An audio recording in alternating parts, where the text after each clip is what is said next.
Bienvenidos a la crítica intergaláctica de Metal Morph. Prepárense para un viaje cósmico lleno de plataformas resbaladizas, naves en forma de huevo y enemigos más extraños que un RPG de fantasía. Agárrense fuerte mientras exploramos este juego olvidado de Origin Systems con un toque de humor y una pizca de sarcasmo.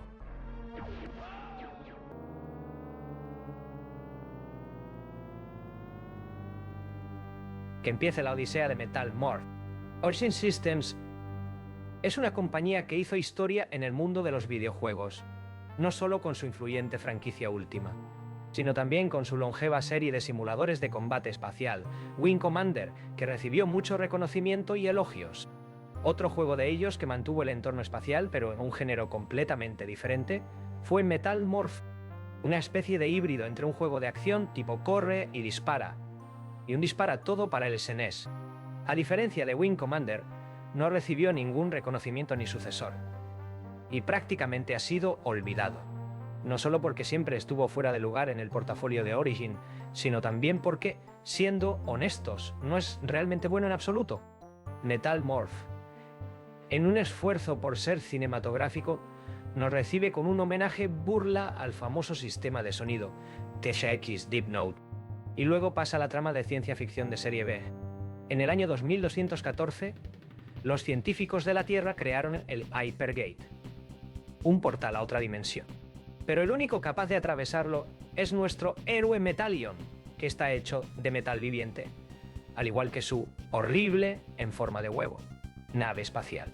Como embajador de la Tierra, se encuentra con el Comité Alienígena, solo para ser capturado y experimentado. Los alienígenas quieren replicar sus habilidades de transformación para atravesar el portal e invadir nuestra dimensión. Pero nuestro héroe no permitirá eso, y escapa convirtiéndose en una masa plateada. El juego comienza justo ahí, con una secuencia de plataforma en la que Metallion intenta escapar de la instalación donde está detenido, para recuperar su nave espacial. Es el típico tipo duro que en la introducción parece un plagio de Kano de Mortal Kombat. Así que, una copia de segunda generación, ya que Kano mismo está basado en el Terminator, pero con la habilidad adicional de convertirse en una masa de metal líquido. Convenientemente, cuando está en forma líquida, es su mayoría invulnerable y no detectable por los enemigos. Pero olvídate de poder asesinarlos sigilosamente como el Cyborg T-1000.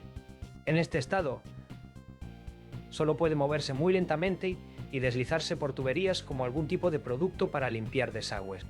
El objetivo de los niveles de plataforma suele ser encontrar el Morph Pod, el MacGuffin del juego, para abrir la salida y luego la salida misma para volver a la nave espacial. La idea es que uses la transformación como explorador para encontrar mejoras e interruptores, y luego vuelvas a la forma humana para matar todo. Pero en la práctica no funciona muy bien. En primer lugar, los enemigos compensan la invulnerabilidad viscosa, dejando a la forma humana casi ningún tiempo de reacción, disparando tan pronto como detectan al jugador, a veces incluso desde fuera de la pantalla, y como Metallion cae con un solo golpe, se vuelve frustrante rápidamente. Básicamente, necesita permanecer casi siempre transformado hasta que encuentre un escudo que lo envuelva en metal durante unos segundos de protección. Además, no tiene vidas, sino continuaciones, así que cada vez que recibe un disparo, hay una cuenta regresiva. Sin embargo,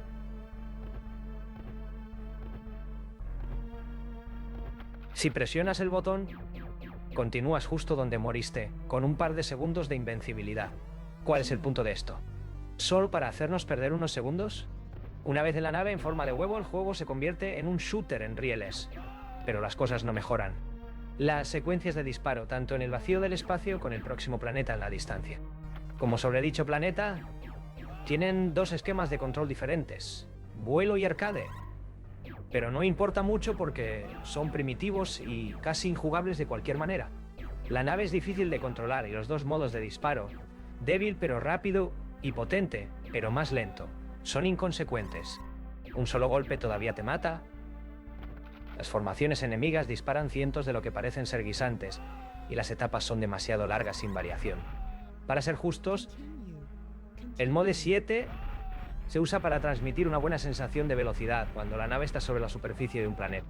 Velocidad que es demasiado alta, e incluso sin los bonos de aceleración. Bonificaciones que, por cierto, se otorgan al azar al destruir una nave espacial en forma de cápsula, que aparece después de derrotar varias oleadas de enemigos. Estas incluyen escudos y continuaciones como en el juego principal, y también una bomba inteligente apenas útil. Además, con cada otro nivel, la nave adquiere una nueva y supuestamente más efectiva forma, pero nada cambia, como de costumbre. Después de un tiempo, la nave aterriza en el planeta y la diversión comienza de nuevo. Nuevos niveles tipo laberinto, con muchos interruptores, sin etiquetar que pueden o no ser útiles, cintas transportadoras, saltos perfectos. Descargas eléctricas que pueden matar a Metalion incluso en modo de gabosa de metal. Más tuberías para gatear que en Pipe Manía. Enemigos con un gatillo más rápido que Clint Eastwood. Digamos que el diseño de niveles es una gran fuente de frustración, y eso no ayuda para nada con los controles. Nuestro héroe, a diferencia de los enemigos, tiene dificultades para golpear cualquier cosa debido al extraño ángulo en el que dispara mientras salta. Y los controles de salto son problemáticos. La pantalla de opciones permite al jugador elegir el nivel de inicio entre los primeros 4. Tal vez porque sabían que no muchas personas tendrían la paciencia para completarlos. También tiene la opción de volver a ver la introducción, como si fuera un gran logro en las escenas de corte de videojuegos. Sobre los gráficos, los niveles de plataformas parecen fábricas, cuevas o estaciones espaciales con paletas apagadas de grises, verde, marrones y morados oscuros. Los niveles de disparo no son mucho mejores, especialmente cuando se usan texturas parpadeantes que inducen migrañas. Las naves espaciales enemigas no son notables, pero los enemigos en las secciones de plataforma sí lo son, por una razón: fuera de androides y robots torpes. Se verían más en casa en un RPG de fantasía.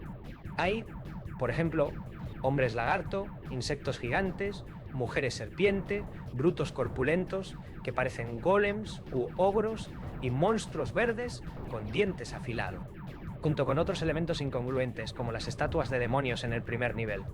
Podrían incluso ser una especie de homenaje a los orígenes de Origin. El primer Ultima era en realidad una combinación de RPG y combate espacial.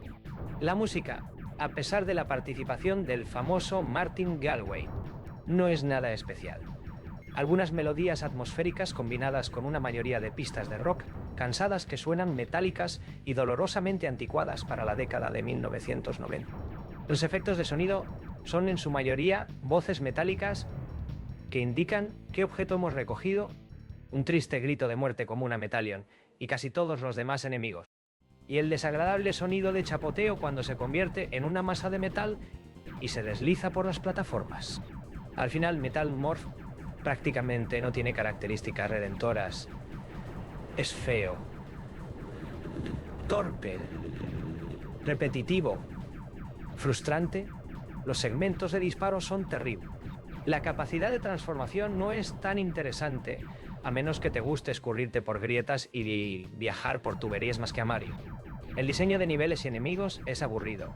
Los gráficos de fondo son horribles. Y para rematar, la secuencia de giro del final está medio reciclada de la introducción. Después de todos los largos créditos finales y la música horrible, incluso tiene el atrevimiento de ordenarnos «Ahora juega otra vez». Un dato curioso, originalmente se suponía que se llamaría Cybermorph, pero en el mismo periodo se lanzó un juego igualmente terrible. El shooter de Atari Jaguar, conocido principalmente por la infame reseña de Die Hard Game Fan, que supuestamente fue escrita bajo los efectos de alucinógenos, con ese nombre. Y así concluye nuestra inmersión en el mundo caótico y poco apreciado de Metal Morph. Esperamos que hayan disfrutado de esta aventura tan única como nuestro héroe de metal líquido. Ahora, con la crítica completa, los dejamos con la sugerencia de los desarrolladores. ¡Ahora juega otra vez! O tal vez, solo tal vez, opten por explorar otros rincones del vasto universo de los videojuegos. Hasta la próxima, viajeros estelares.